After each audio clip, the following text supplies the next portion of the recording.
I give my allegiance to you, upon the Book of Allah and the Sunnah of His Prophet. I accept your pledge, and I ask for Allah's help.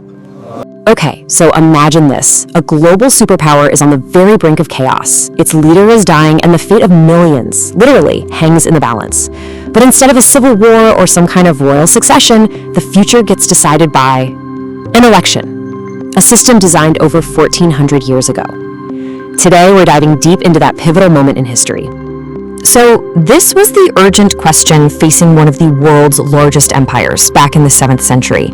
Its powerful and widely respected leader, Caliph Omar, had been fatally attacked, and, the entire future of the state was just hanging by a thread. With Umar on his deathbed, the stability of the entire caliphate was at risk. You've got this immediate, dangerous power vacuum opening up, and a solution was needed, and it was needed fast.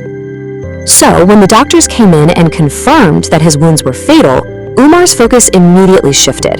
It wasn't about his own fate anymore, it was all about the future of the caliphate.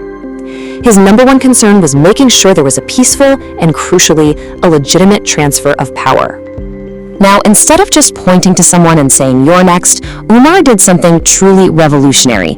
He came up with a system, a blueprint for an election, and it was specifically designed to stop the caliphate from ever becoming a monarchy.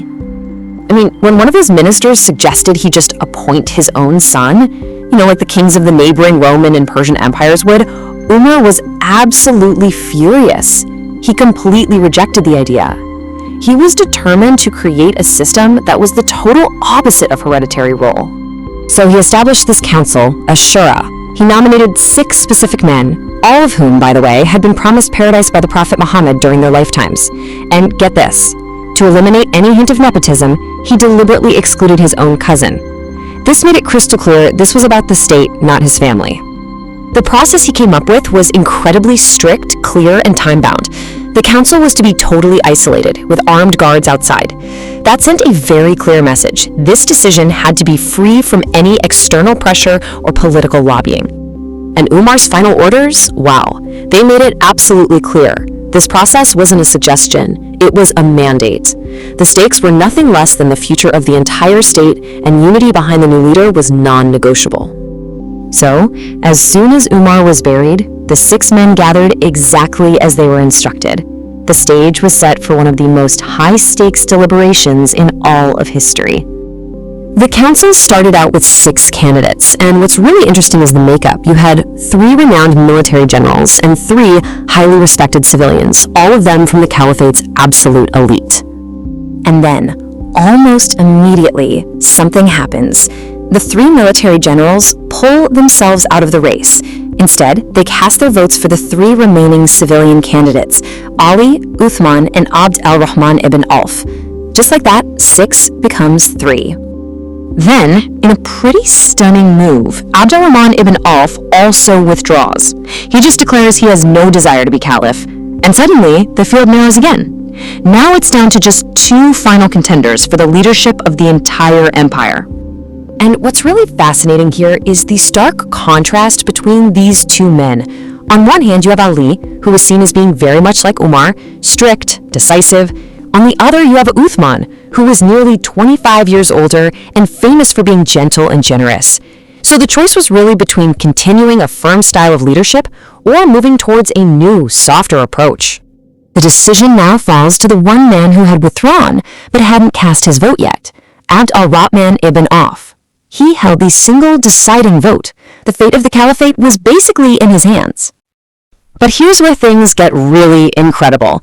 In a truly remarkable move, he doesn't make the decision alone. He decides that his single, powerful vote should reflect the will of the people. So for the next 3 days, he basically conducts the world's first ever public opinion poll.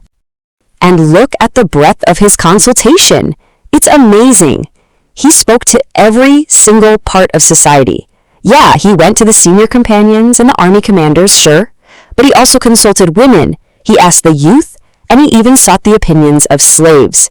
He truly wanted to know who the people wanted as their leader. So what did he find? Well, the results were pretty clear. While everybody agreed that both men were more than qualified, there was this slight preference for Uthman. It seemed that after a decade of Umar's very strict rule, the people were ready for a leader known more for his kindness and generosity. At dawn, on the third and final day, the entire city gathered in the Prophet's mosque. The crowd was so huge, they say that Uthman himself couldn't find a spot up front and actually had to sit at the very back. A hush just fell over the whole mosque. Abdul-Rahman stood up, he called Ali forward, and he took his hand. And there, in front of the entire city, he posed the all-important question. And Ali's response was so typical of him. It was pragmatic, it was honest. He didn't make some kind of absolute promise. Instead, he said he'd do his best to uphold that high standard, as much as he was able. Abdul-Rahman let go of Ali's hand. He then called for Uthman. And as Uthman made his way from the back of that packed mosque, Abdul-Rahman took his hand and posed the very same question. Uthman's answer was different. It was an unconditional, absolute oath. He swore by God that yes, he would follow the path laid out by his predecessors. And based on that response, Abdul-Rahman raised his hands, looked to the sky, and proclaimed Uthman the new leader. And in this incredibly powerful display of unity, the very first person to step forward and pledge his loyalty to the new caliph was his rival, Ali. The crowd followed, and a peaceful transition was secured. Uthman's first act as caliph was to increase the salaries for the army and civil servants, signaling a new era of prosperity.